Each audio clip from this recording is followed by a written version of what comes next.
Can I invite the panellists to come back in on any point that's caught their attention or further point they'd like to make? President Thabo. Thanks. I don't know who to thank, whether you, moderator, or President Alassane Ouattara, or both. But obviously, once he says I must speak, I can't not speak, because I'll get chucked out of this country.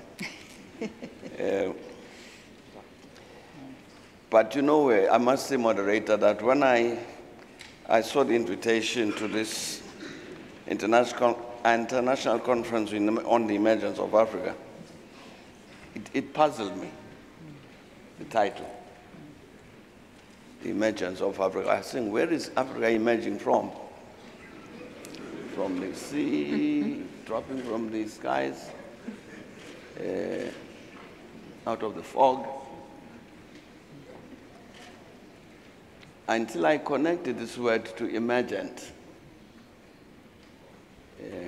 So I said, no, now I understand. It's International Conference on Emergent Africa.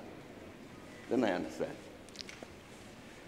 And particularly when the President Alassane Ouattara started us this morning, he actually discussed the challenges of creating this emergent Africa.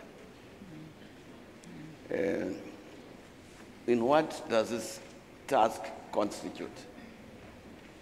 And all of the speakers before me have addressed this.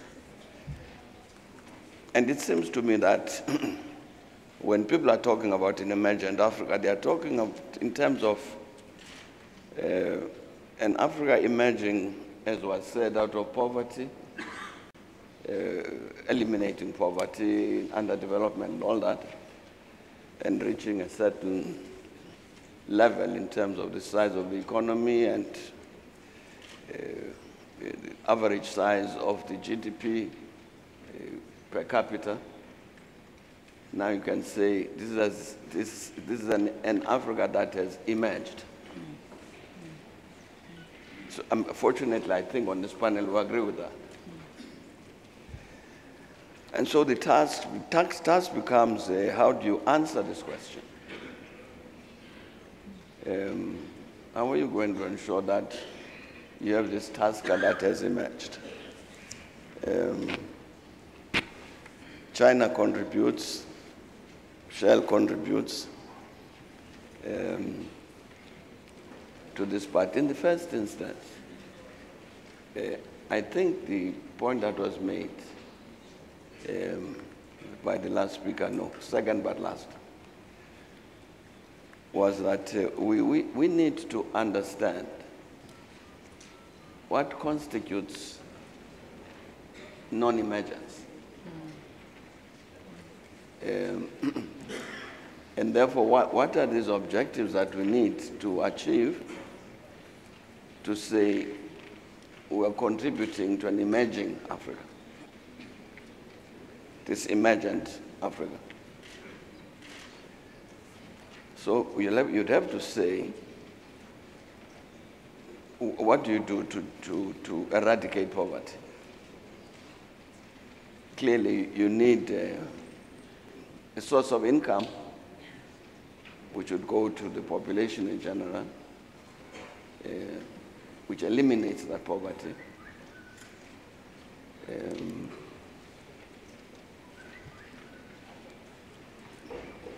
So how do you produce those resources?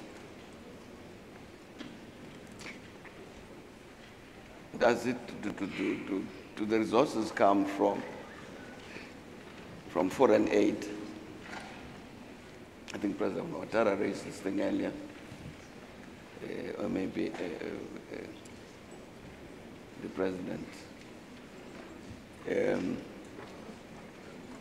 Or do you attract aid, which then goes into the pockets of these people?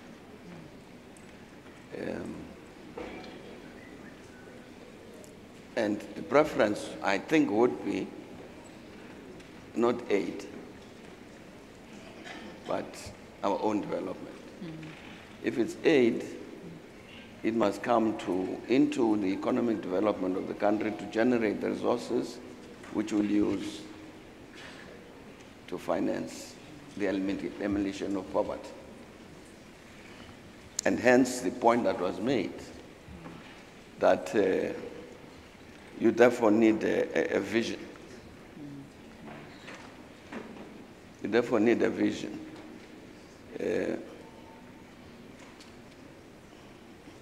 What must you do to ensure that there is this emerged Africa? Now, it's difficult to discuss these questions frankly, particularly in terms of assessing part of our history.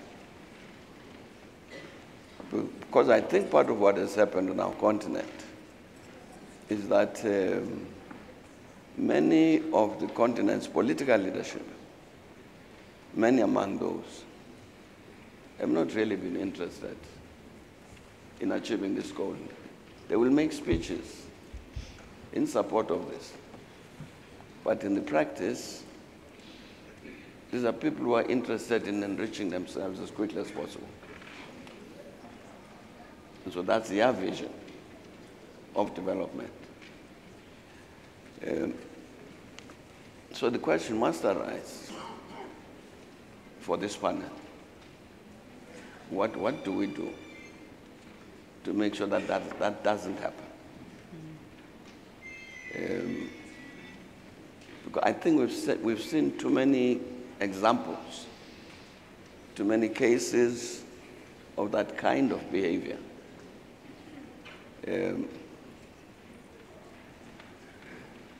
Which has resulted in leaders being so focused on personal enrichment and under-focused on this task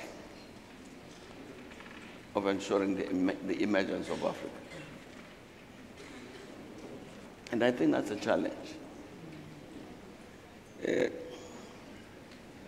There's a point that has just been referred to here concerning the illicit capital outflows.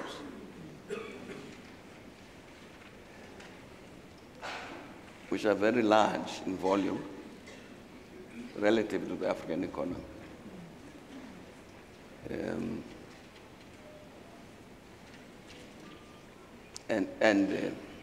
Its African finance ministers said we've got a challenge here. While we're trying to attract capital from outside the continent, we're losing capital, which should be staying on the continent. But it's not staying.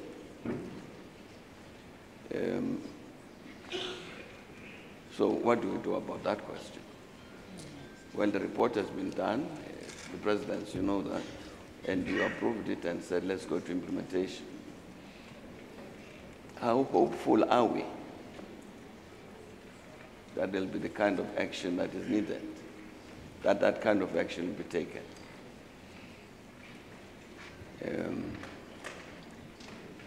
I wouldn't discourage anybody by saying I'm not hopeful.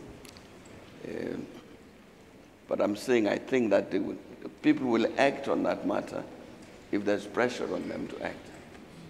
Some people.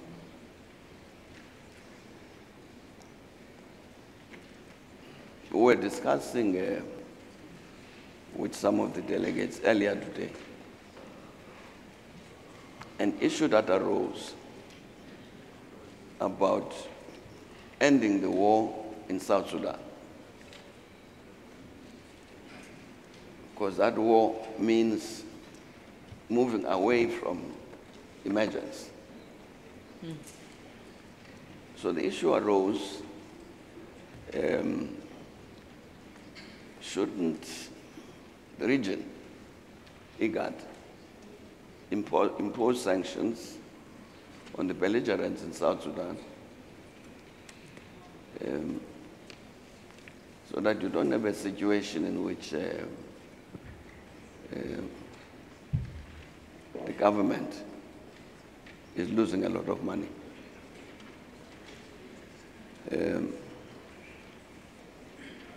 And the conclusion was that the will is not there on the part of, I'm talking about African countries, on the part of the African countries that can impose those sanctions. The will is not there.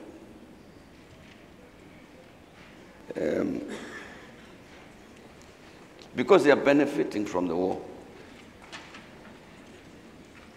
Because they are benefiting from the war, they are not going to act to stop the war and therefore to open the route to emergence.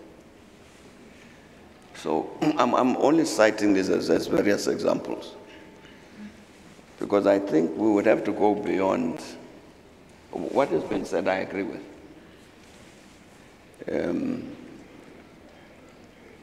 We would have to say we then have to act on the matter of the resources that are needed for this purpose of achieving this independence, this emergence.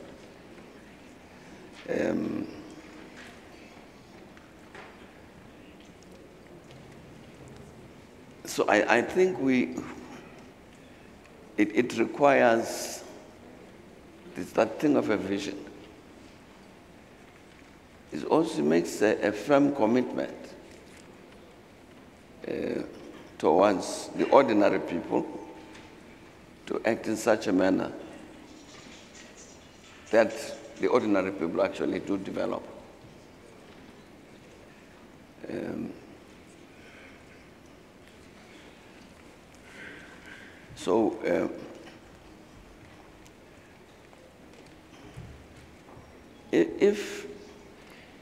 If your assessment is that I'm gaining from the absence of sanctions, then you won't impose sanctions. And therefore, put on the side an instrument you can use in order to achieve the change that you want. I would say to my presidents here, it must surely be possible to engage people on a fairly widespread basis, to say, colleagues and brothers, this is a serious thing. It's a matter of war. We have to act on it. This matter about engaging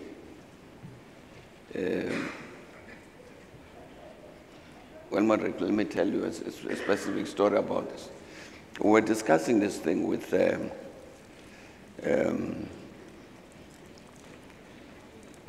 Sudanese government, South Sudanese government, and we're saying to them, but why are you not talking to the SPLM in opposition?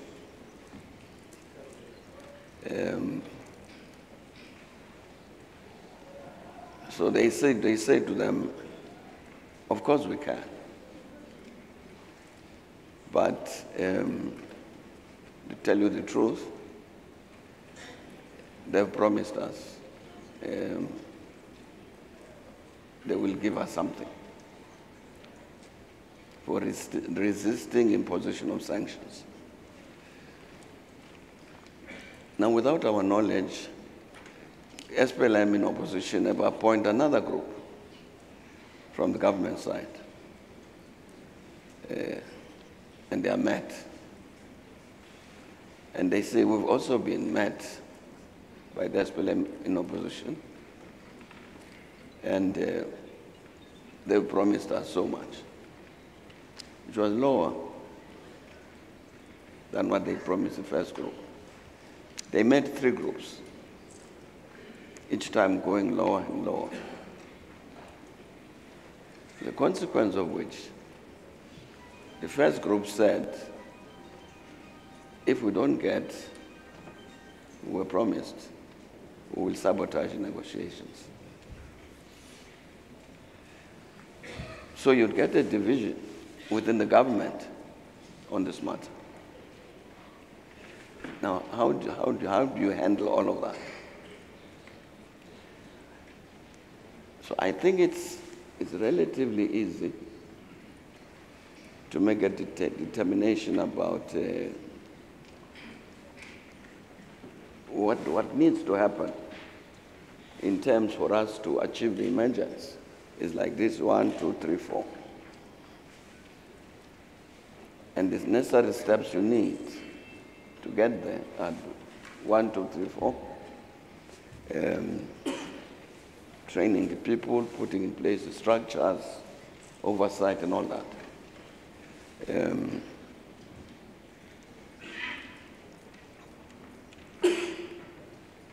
And then if you do that, it must be with a certain degree of certainty that this will be done. Honored by both the government delegation and the SPLM in opposition. I'm just using one example of this. Shouldn't we, President Ouattara, convene some process to say, here is an important issue. It has this negative impact on lives of people. People are dying and getting injured and all that.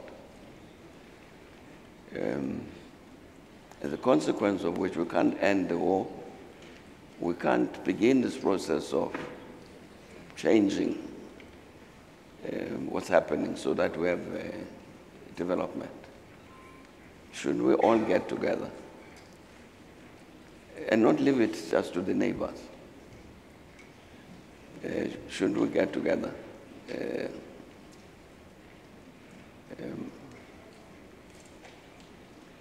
to work out a program of action? It's a very serious issue. Indeed, it was very good that President Mato was put on the agenda in a very specific setting.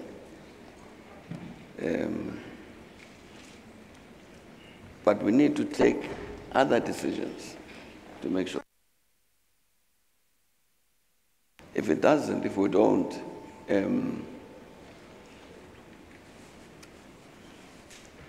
no action will be taken. I think so, my moderator. And look at all the various things that are needed.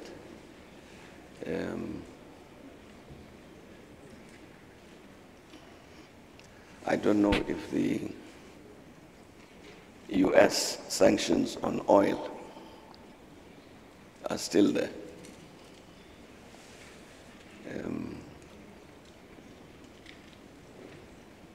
Those sanctions were originally against Sudan as one country.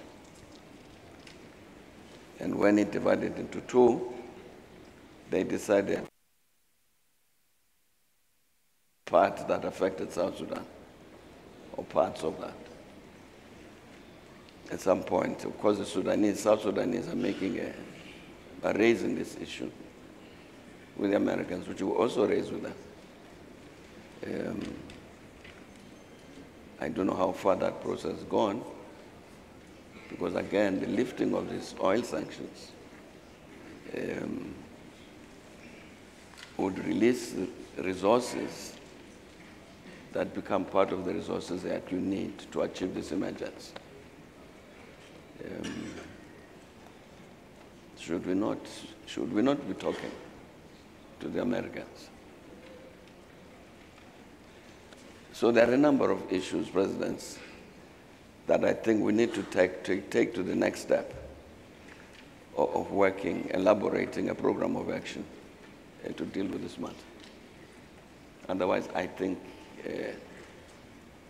it won't move anywhere. Thanks. Can I jump in?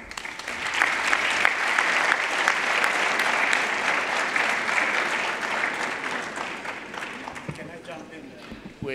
President Ouattara is going to come back and Non, je then... voulais juste remercier tous ceux qui sont intervenus, mais également, je crois que le ministre de la Malaisie nous a donné la solution, surtout avec toutes les questions que pose le président Thabo Mbeki. On va enfermer tout le monde ici pendant une semaine.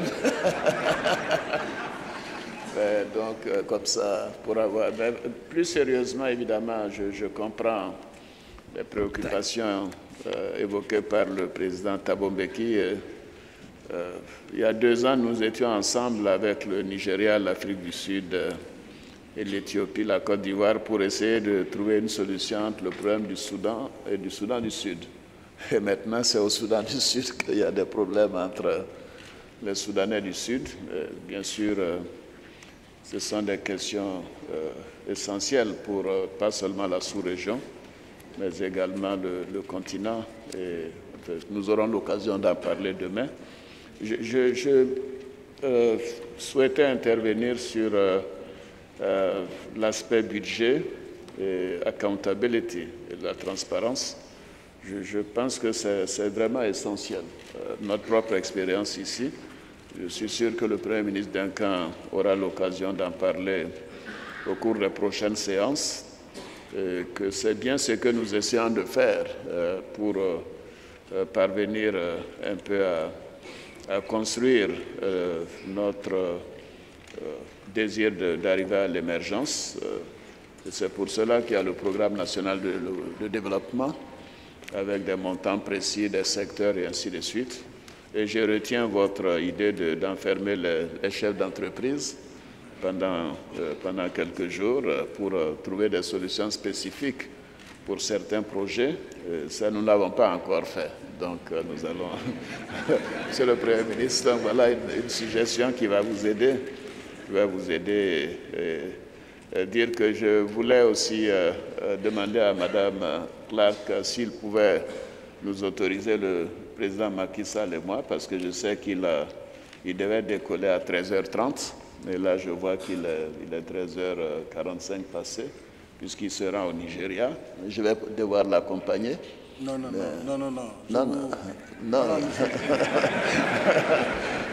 Vraiment, Monsieur le Président, je ne pourrais pas me permettre de vous déplacer en ce moment.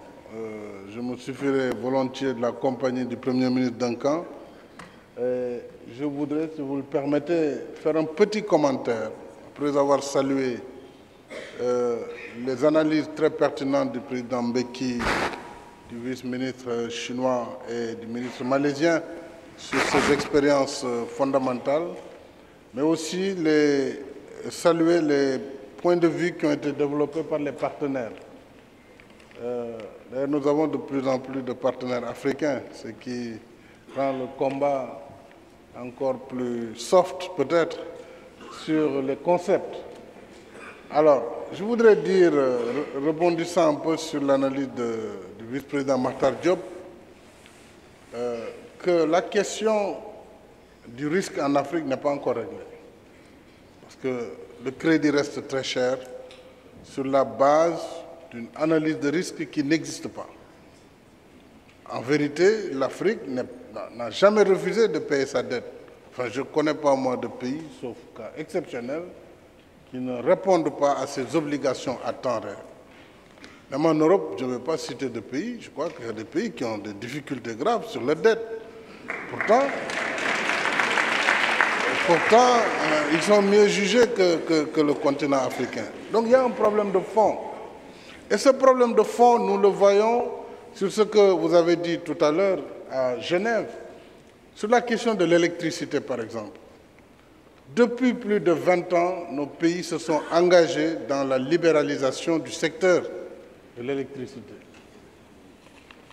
Or, cette libéralisation a permis, dans un premier temps, de dire aux compagnies nationales, au gouvernement, vous produisez mal, il y a beaucoup de corruption.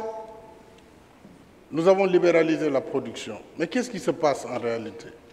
Les compagnies qui viennent, et les modèles de contrats qui sont validés, qui rémunèrent de façon excessive ce qu'on appelle les charges fixes, donc la rémunération sur l'investissement, qui va être amortie sur de très courts délais, Et donc, on surcharge la charge fixe, on charge ce qu'on peut appeler la charge variable, donc le coût du combustible. Résultat des courses, nous avons finalement des IPP, de la production, certes indépendante, privée, mais qui nous arrive dans des conditions extrêmement difficiles. Si maintenant on nous dit non, privatiser la distribution, mais la distribution, elle a aussi une vocation sociale, puisque nous devons faire de l'électrification pour tous. Nous devons faire en sorte que le monde rural puisse être intégré dans le grid, c'est-à-dire dans les réseaux.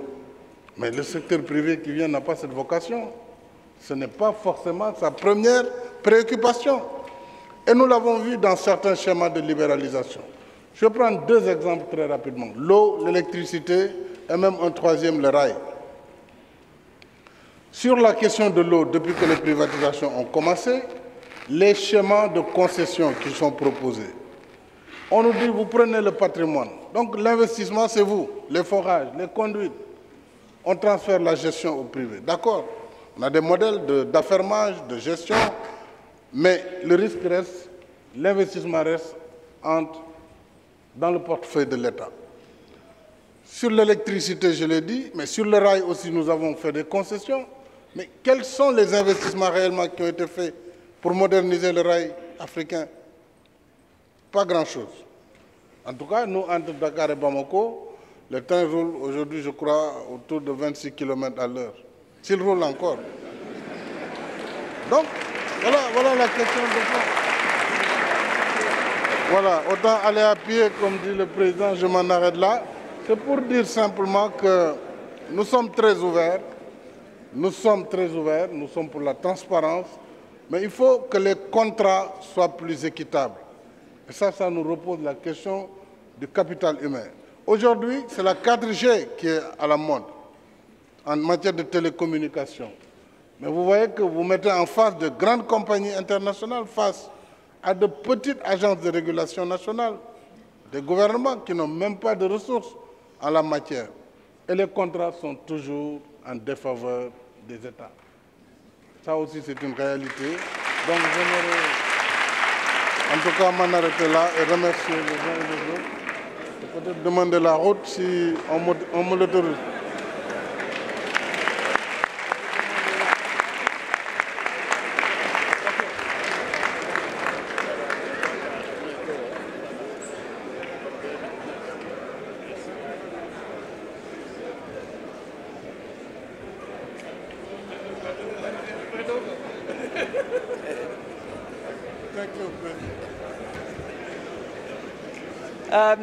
Ladies and gentlemen, I think there's always a point when a panel runs a risk of standing between people and their lunch. So I think I should at this point thank the two presidents, former President Mbeki, our guests from China and Malaysia, World Bank, African Development Bank, for a wide range of inputs. And I think President Mbeki and others have made the very strong point, no emergence without peace as the foundation. How can we talk about emergence without peace? And a number of you came back to that, rule of law, governance, stability. President Ouattara, your own country's history of a decade or so of conflict, it puts you back, but now you're on the track again because peace and security has been re-established and rule of law and effective governance. So from there, we can proceed to the very clear points that you set out in your opening statement and President Sall set out about steps which will positively then accelerate emergence. Thank you, Malaysian Minister, for your very clear points about plans must have budgets or they're just a draft. You need focus and prioritisation, and you need KPIs. Very, very, very critical. I think the points made about changing the narrative are critical, and I think the narrative around Africa has by and large changed, and if it could change for South Sudan, as President Mbeki's articulated, we'd all be the happier for that. But I think we should now draw to a close. Thank all panellists invite people to have their lunch because they'll be back in intense sessions this afternoon to take up the issues that have been raised. So once again, thank you very much. Merci beaucoup.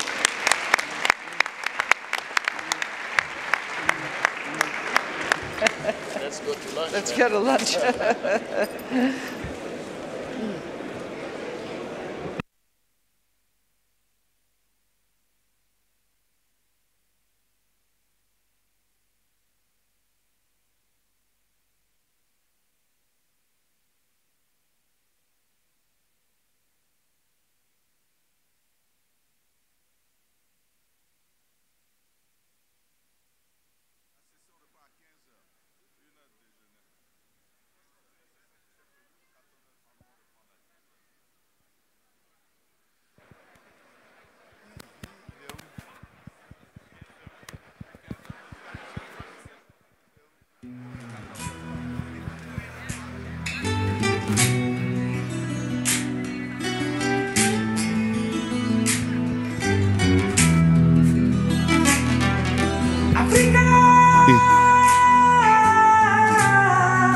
Mesdames, Messieurs, nous participants, la session qui était prévue pour 14h30 reprendra à 15h, ce qui nous laisse 1 heure pour le déjeuner.